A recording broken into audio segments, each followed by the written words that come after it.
हमारे एक बैल था, दास का जन्म किसान परिवार में हुआ और वो अनुभव अब हो रहा है। एक बैल था, उसके पैर में, पिछले पैर के खुरों के बीच में एक कील लागी 1.5 इंच की।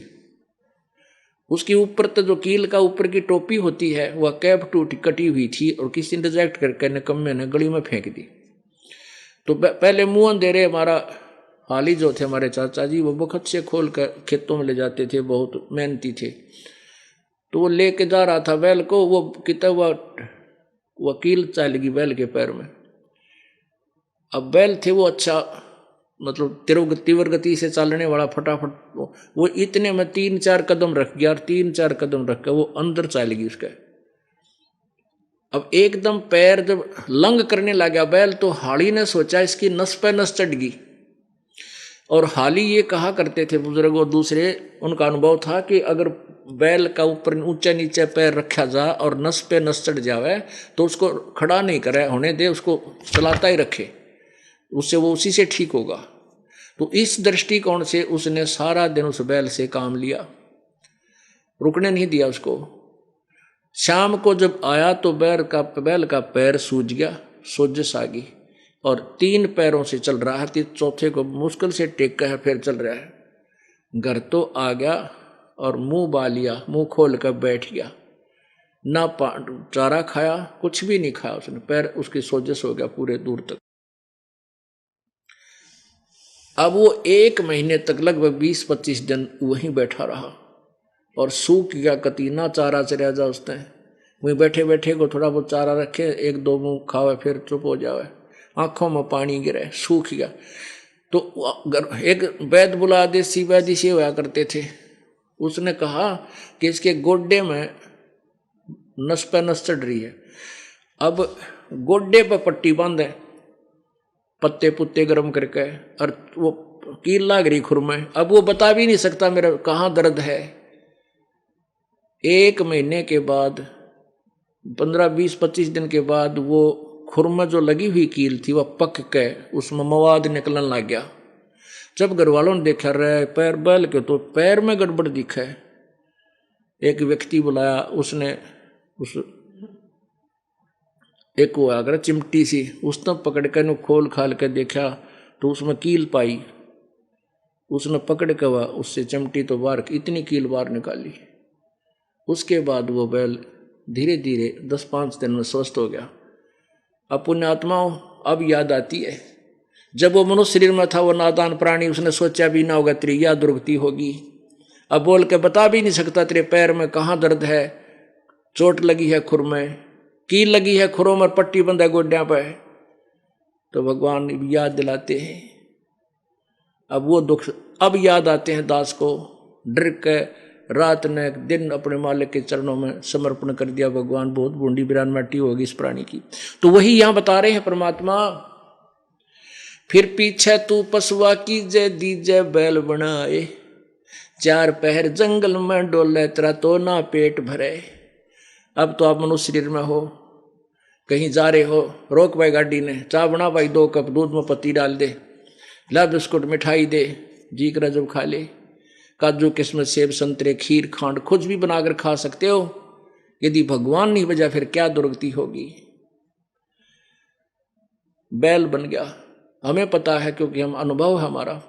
तो बैल जब खेतों में हाली ले जाता है तो रस साथ में फसल होती है, हरी भरी घास खड़ा होता है जो आहार है पशु का, लेकिन वो चर नहीं सकता, उसको मुंह भी नहीं लगाने देगा, हाली उसका लठ मारेगा और उसको सूखा न्यार मिलेगा दोपहर को 4 घंटे कंटिन्यूस काम करने के बाद। और पानी भी समय पे पिलाया जाएगा, दिन में केवल 2 टाइम, चाहे प्यासा मरो चाहे जिंदा, भूखा रहो चाहे प्यासा रहो। और अब जब वो मनुष्य शरीर में था, जब चाहे स्वतंत्र था, भोजन खा, रोटी खा, हलवा बना ले, जलेबी खा, लाडू खा, बर्फी, कुछ भी खा सकता था। लेकिन भगवान क्यों ना भजा नालायक, वो सजा तू भोग रहा है। बैल बन गया, हमें पता है क्योंकि हम अनुभव है हमारा। तो बैल जब खेतों में हाली ले जाता है तो रस साथ में फसल होती है, हरी भरी घास खड़ा होता है जो आहार है पशु का, लेकिन वो चर नहीं सकता, उसको मुंह भी नहीं लगाने देगा, हाली उसका लठ मारेगा और उसको सूखा न्यार मिलेगा दोपहर को 4 घंटे कंटिन्यूस काम करने के बाद, और पानी भी समय पे पिलाया जाएगा, दिन में केवल 2 टाइम, चाहे प्यासा मरो चाहे जिंदा, भूखा रहो चाहे प्यासा रहो।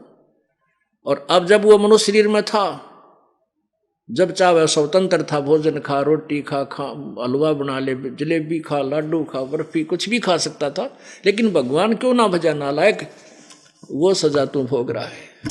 कबीर जिव्यात वाए भली जो रटे हरि नाम, नहीं तो काट फेंक दियो यो मुख में बलो ना चाम।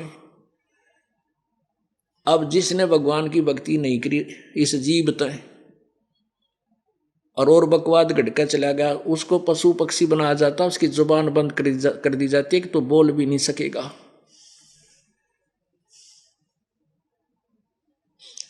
अब क्या बताते हैं कि 4 पहर जंगल में डोले तेरा तो नहीं पेट भरे। अब वही प्राणी जो मनुष्य शरीर में था अब 4 पहर जंगल के अंदर काम करता है 12 घंटे, और वहां उसको खाने के लिए भी नहीं मिलता, केवल सूखा आहार जो घर से जाता है वही उसको चराया जाता है। अब सिर पे सींग दिए मन बोरे धूम तो मच्छर उड़ा। पुण्यात्मा अब मनुष्य शरीर में है, हम पंखा लगा लें, कूलर लगा लेते हैं, मच्छरदानी ला लें, यानी मच्छरों से बचाने के लिए। और पशु बनने के बाद एक धूम मिलेगी पूछ। अब उसने चाहे तो पंखा बना लिए मच्छर उड़ाने के लिए, चाहे उसने कूलर समझ ले। और कर्महीन प्राणी की जितने खोटे कर्म कर रखे हैं उसने, उसकी वो पशु की भी वह धूम भी कट जाती है किसी कारण से, और वो 6 इंच की टूंड सी न्यू कर बैठा बैठा वो भी फंक्शन खत्म हो गया, जो थोड़ी बहुत धूम तो मच्छर हट जाते। तो जितने पाप जीव करता है उसी एवरेज में उसको आगे अन्य जोनियों में भी कष्ट अधिक मिलते हैं। अब आगे क्या बताते हैं, सिर पर सींग दिए मन बोरे धूम तो मच्छर उड़ाए, कांधे जुआ जोते कुआ फिर जौ का बुझ खावे। पहले पुराने समय में जौ अधिक बीजते थे, और अरहट एक कुआ होता अरहट का, उस अरहट के कुएं में जोड़ दिया जाता था बैल को। बैलों को कुएं में एक कोल्हू की तरह होता था, और उस कोल्हू की तरह ऐसे घूमते थे, और उसका एक पार्ट एक पुली एक कुएं में डाल दी जाती थी। उस बैल ऐसे घूमते थे और वो कुएं से पानी निकलता था अरहट का। तो उस अरहट के कुएं में जोत दिया जाता था सुबह से लेकर शाम तक। दोपहर को जब उसको छोड़ते थे तो जौ का चारा डाल दिया जाता था। जौ के अंदर इतने लंबे लंबे तुस होते थे, तुस यानी कांटे से दार वो भूस होता है, उस भूस को वो जीव मरता हुआ खाया करे। बैल वैसे नहीं खा सकता प्राणी, उसको जब कोई चारा और नहीं मिलता और तो उसको खाता है, और वो तुस जो है ना जीभ में मुसुड्डों में लगते हैं, ऐसे आँखें मुंह बाल लेता है, खोल लेता है, आंखों में पानी पड़ता है, लेकिन मरता हुआ उन जौ के चारे को ही से पेट भरता है। और पुण्यात्माओं ये हमारा देखा हुआ अनुभव है, इसलिए हमने घना डर लग गए कि ऐसा ही बना इस प्राणी के लिए। वो पहले मनुष्य भी था, उसने बकवाद घड़ी, भगवान याद किया, कोई ना अंडी पा के अंडेगा की तरह कोई कुछ बकवाद करी, और आज ये कष्ट पे कष्ट उठाने पड़ रहे हैं। इस भगवान सच्चे परमात्मा की भक्ति करने से ही ये जीव के सभी दुख दूर होंगे। आगे क्या है,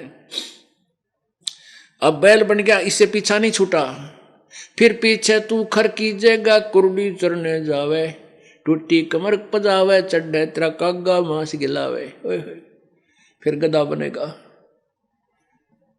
और क्या करता है कुमार, एक थैला होता है गधे के कमर पर, उसने बोरा बोले हैं, और उसमें ईंटें भर देता है।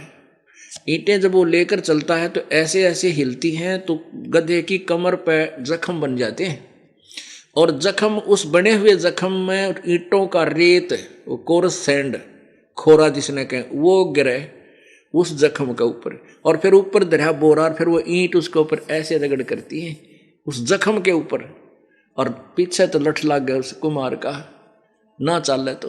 पुण्यात्माओं किसी का जरा सी कोई दीवार के ये लग जाए हाथ और खरोंच आ जाए, उसके ऊपर कपड़ा भी नहीं सोया करे, पतला सा भी इतना पीड़ा होती है, और वो गधे की कमर के ऊपर वो बोरा। 1 क्विंटल का, 50 किलो का, आधा क्विंटल का, और फिर चले उसके ऊपर ऐसे, उस जख्म के ऊपर ऐसे रगड़ होती है।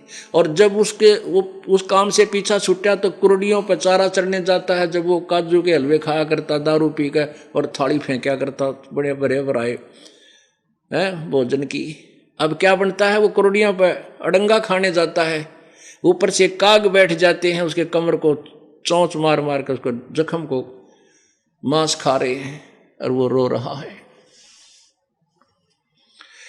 पुण्यात्माओं, ये जो चेतावनी का ज्ञान है ये आपके अंतःकरण को फोड़ने के लिए है, ताकि इसमें भक्ति प्रवेश हो सके।